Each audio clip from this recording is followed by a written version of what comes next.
lead you to a login page. Now I'm already logged in, and so this is what your main um, homepage looks like, and it has all the digital apps of Microsoft Suite. So you see here we have Word, PowerPoint, Excel, the basics, as well as OneDrive, which is sort of like Google Drive for Microsoft, and the wonderful application that we are talking about today, and that is OneNote. So when you click on OneNote, it will take you to another web version of OneNote. It is also downloadable as a desktop version for Mac and PC, and you can see here that I have it below on my dock.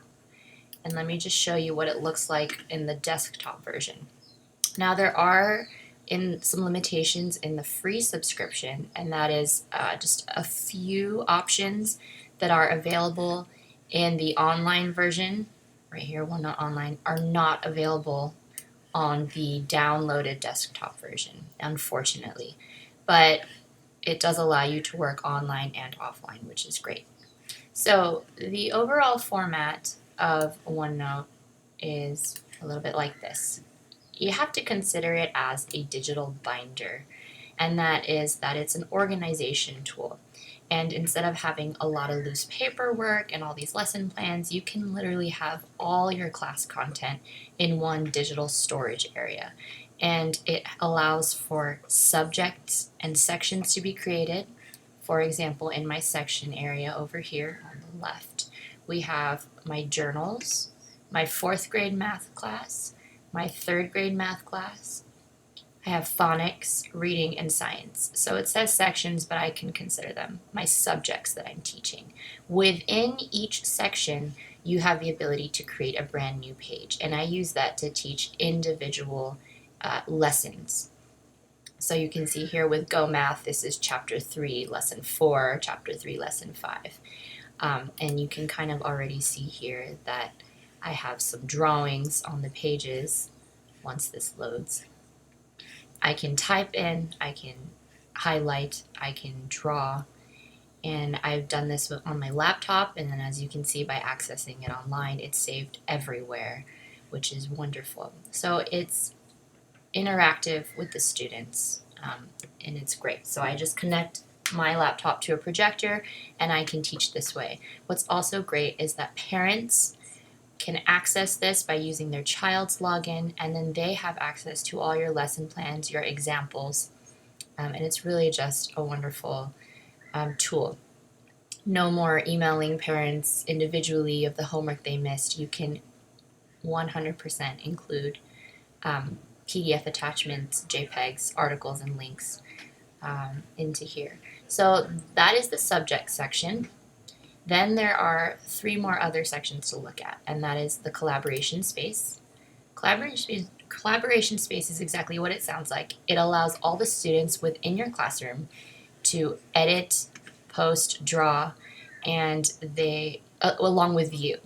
So whereas in these teacher subject sections, they cannot edit, they can only view. This is an area where everybody can collaborate together in real time, much like using a Google Doc. The content library is where you can post all your homeworks for the day. So I haven't quite set this up easily enough for my students, but you could have pages in here for specific homework for a day, or a project, or handouts and flyers for parents, for example.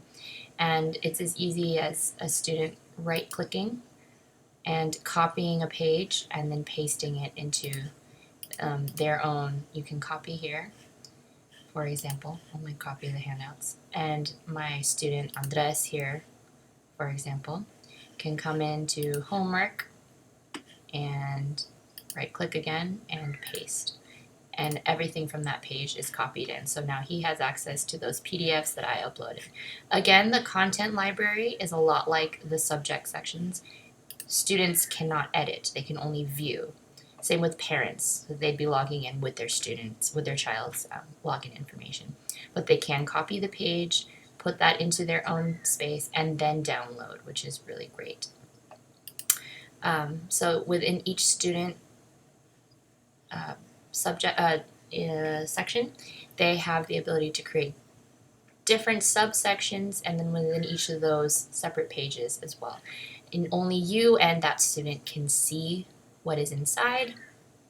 Other students cannot view each other's work. So, for example, here I responded to one of his journals, and that is only something he can see. Other students will not be able to see that. So it allows for some privacy, but also immediate feedback. They can check later that night, the next day, for example.